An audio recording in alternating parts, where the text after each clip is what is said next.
Ya, saudara, kami sedang membahas kenaikan iuran BPJS Kesehatan yang dinaikkan lagi oleh pemerintah nanti mulai Juli 2020, tapi dilakukan di tengah pandemi COVID-19. Masih bergabung bersama kami, Doni Geraladian, tenaga ahli utama KSP, Kantor Staf Presiden, dan Rolas Sitinjak, Wakil Ketua BPKN, Badan Perlindungan Konsumen Nasional. Bang Rolas, mewakili orang atau masyarakat peserta BPJS Kesehatan begitu. Pasti saya banyak tidak setujunya begitu. 90% saya pasti tidak ingin kenaikan ini. Harapan kemarin sebetulnya begitu ada keputusan dari Mahkamah Agung untuk tidak menaikkan. Bagaimana kemudian saya bisa bersikap tanpa ingin bermaksud memprovokasi, tetapi adakah jalur-jalur kami bisa menyampaikan ini dengan baik sehingga didengar suaranya untuk keberatan-keberatan konsumen mengenai iuran yang naik dari BPJS Kesehatan. Bang Rolas. Ya, terima kasih. Ketika terjadi kenaikan pertama sekali, sebelum dibatalkan oleh Mahkamah Agung, kami dari BPKN membuat survei-survei kecil, dengan random. Ya, terus yang kedua juga, ketika kenaikan ini, ketika pembatalan MA terjadi, terus ketika sekarang Bapak Presiden melakukan keputusan naik lagi, kami juga melakukan survei kecil. Itu tugas kami di BPKN. Pada umumnya, secara logika, masyarakat menyadari bahwa memang perlu ada kenaikan biaya. Secara logika mereka berpikir demikian. Perlu ada kenaikan biaya karena mengetahui biaya berobat itu nggak murah gitu loh. Perlu ada biaya. Tetapi secara kemampuan, secara umum juga, secara kemampuan ini masih belum. Ya, apalagi dinaikkan pada saat pandemi seperti ini. Ya. Pada keadaan seperti ini, momen yang sangat tidak tepat menurut kami. Karena memang secara logika dan secara kemampuan ini dua hal yang logika mungkin bisa menerima, tapi kemampuan mungkin tidak. Ini juga yang harus dipikiri oleh pemerintah gitu. Keadaan yang sangat sedikit di mana seperti yang kami katakan, kenapa tidak diupayakan upaya-upaya lain lagi aja? Quote in quote seperti dalam keadaan quote in quote seperti memaksa gitu. Seperti yang saya katakan tadi, seperti yang dilakukan oleh teman-teman dari pajak ya. Jadi setiap orang mau bikin PT harus ada NPWP, akhirnya semua orang mengurus NPWP, akhirnya semua orang jadi wajib pajak, jadi taat pajak. Kenapa nggak ada upaya-upaya seperti itu yang dilakukan oleh pemerintah terhadap BPJS gitu loh? Dan di satu sisi juga masih banyak efisiensi yang bisa dilakukan di BPJS Kesehatan sendiri. Kira-kira Anda pernah juga menyampaikan itu kepada kami kan? Betul. Masalah efisiensi juga masih penting, masih ada beberapa hal yang kita lihat ya gitu loh. Ya. Tapi kami dari BPKN, Mas Bayu, yang paling penting buat kami adalah perjuangan kami ataupun yang perlu kami suarakan ke pemerintah, bolak-balik didengar gak didengar, kami akan menyuarakan juga masalah pelayanan masyarakat di rumah sakit. Ya. Mas, dengan naiknya BPJS ini kami sendiri sudah turun ke rumah sakit. Kami sudah lihat antriannya. Ya, kalau memang teman-teman di istana mau lihat, dekat Darmais itu lebih dekat ya. Dari jam 5 pagi sudah ngantri. Kalau enggak katanya nggak cukup lagi, habis. Sementara kesehatan kan tidak bisa bicara dengan waktu, tunggu, segala macam itu. Sangat ironis kalau kami lihat ya. Ya, jadi masyarakat bisa menyalurkan suara-suara mereka ini kemana? Selain ke BPKN misalnya, apa yang harus dilakukan supaya ini tersalurkan dengan baik, Bang Rolas? Di sisi lain juga kami juga perlu melakukan edukasi juga, Mas ya. Selain pengaduan tersebut, pemerintah juga kan sudah sangat serius juga masalah pendidikan dan kesehatan ini merupakan prioritas daripada pemerintah. Sudah berbagai macam bantuan ya. Konsep BPJS, konsep gotong royong semua kita sudah tahu ya, yang lebih mampu membiayai yang kurang mampu, kira-kira begitu ya. Jadi kalau masalah pengaduan Mas, selain bisa mengadukan ke BPKN, mengadukan ke BPJS sendiri ya, ke BPJS sendiri, karena beberapa kali kita juga pernah diskusi sama teman-teman dari BPJS, bisa juga mengadukan. Dan mungkin juga atau upaya terakhir lagi melakukan gugatan lagi seperti yang sudah pernah terjadi dilakukan oleh masyarakat yang baru-baru ini. Oke. Ada ajuan yang kedua atau babak kedua lah ya ke Mahkamah Agung, kira-kira begitu kalau misalkan babakannya. Sebelum saya sebentar ke Mas Doni untuk menanggapi apa yang disampaikan Bang Rolas, saya ingin kita semua mendengarkan pernyataan dari Menteri Keuangan Sri Mulyani Indrawati yang juga mengomentari terkait harus dinaikkannya iuran BPJS Kesehatan oleh pemerintah yang disampaikannya dalam program Rosi tadi malam. Kita ikuti sebentar cuplikannya. Bu Ani, kita lanjut, ini adalah bagian terakhir. Ada yang bertanya dari netizen ke Kompas TV, tolong tanyakan Mbak, kenapa BPJS naik saat ada bencana COVID? Mungkin ini perlu dijawab juga Bu Ani. Nah, padahal hitung-hitungan BPJS itu menurut Dewan DJSN ya, Dewan Jaminan Sosial Nasional, BPJS tidak akan sustainable. Oke. Tentu ada banyak hal, salah satunya tarif, tapi masalah referral, masalah manajemen segala macam diimprove berdasarkan audit dari BPKP yang kita lakukan waktu itu. Nah, untuk tarif ini karena dibatalkan oleh Mahkamah Agung, maka kita membuat perpres baru, gitu kan.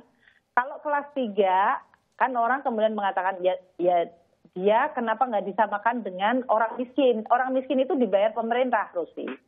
Yaitu mereka dibayar dengan iuran 42.000 karena memang itu yang tarif yang dianggap sustainable saat ini. Ya, dengan kondisi keuangan BPJS.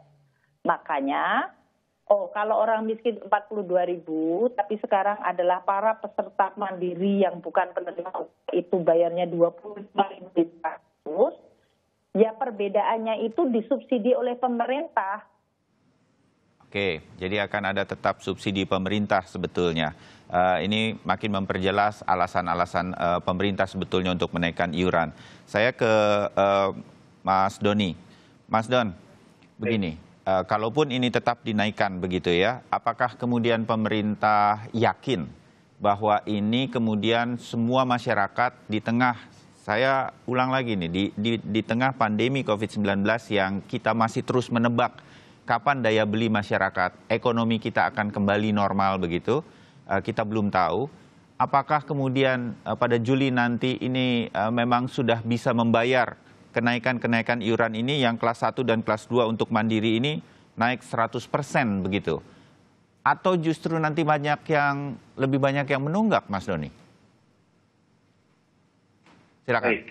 Jadi seperti dikatakan Bu Sri Mulyani tadi bahwa ya untuk orang miskin ya tetap disubsidi ya untuk yang kelas 3 itu ya 11.500 untuk 2 Juli sampai Desember 2020. Nah, bagi mereka yang mampu ya tentu saja kita sudah saya kira membuat simulasi berbagai kemungkinan begitu ya. Tapi akhirnya kemudian ya struktur tarif ini yang menjadi pilihan ya dengan berbagai pertimbangan. Memang sekali lagi saat ini menjadi saat yang sangat sulit karena kita sedang terdampak COVID-19 dan pemerintah pun sedang berupaya keras untuk memitigasi dampak ekonomi dari COVID-19. Tapi kondisi nyata yaitu adanya defisit ya itu tidak bisa dielakkan dan ini menjadi pilihan yang saya kira melalui pertimbangan yang sangat masak dan multivariabel begitu. Ya tentu saja masukan dari masyarakat ya pasti akan didengar, pasti akan diperhatikan ya. Tapi dalam situasi seperti ini saya kira dengan berbagai simulasi dan pilihan-pilihan yang ada, ini saya kira pilihan yang sudah ditimbang secara cermat dan masak-masak. Ya, gini Mas Doni. Yang paling tidak kami dengar dalam beberapa hari terakhir ini, kalau Mas Doni mengatakan ada istilah mampu tidak mampu begitu. Karena saya menganggapnya kalau ini berarti kan yang biasanya mungkin di kelas 1 atau kelas 2 begitu. Itu satu hal. Mungkin kita samakan dulu persepsi mampunya kira-kira begitu. Karena kalau mampu kita harap mereka tidak lagi ikut BPJS Kesehatan dulu. Kecuali nanti kita sudah sangat maju, semua orang kemudian bisa dijamin kesehatannya oleh pemerintah. Nah, ini sedihnya Mas Doni. Beberapa warga atau orang-orang yang dekat dengan saya sudah mengatakan begini. Tadinya mereka mampu di kelas 1 Mas Doni. Tetapi untuk melihat situasi kenaikan ini, mereka akan turun ke kelas 2. Kan sedih kita mendengar itu. Harusnya mereka bisa mendapatkan pelayanan yang lebih, tetapi mereka tidak. Saat ini mereka sudah bilang, saya akan turun deh ke kelas 2. Nggak apa-apa, yang penting saya ditanggung oleh BPJS Kesehatan. Bagaimana kita tidak miris mendengar hal ini? Mereka harusnya mampu membayar yang kelas 1 tadinya. Mas Doni. Ya, jadi saya kira justru disinilah substansinya, yaitu peningkatan kualitas pelayanan. Artinya apa? Kelas-kelas itu hanya, ya, misalnya kelas 1, 2, 3 itu hanya mengenai bed dan room gitu, atau ruang gitu ya.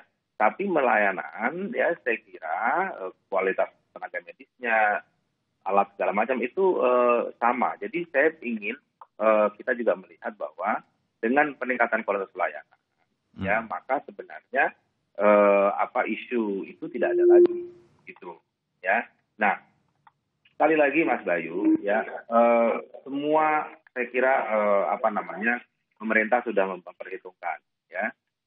Jadi dalam situasi seperti ini saya kira memang kita sedang mengalami kondisi yang sulit.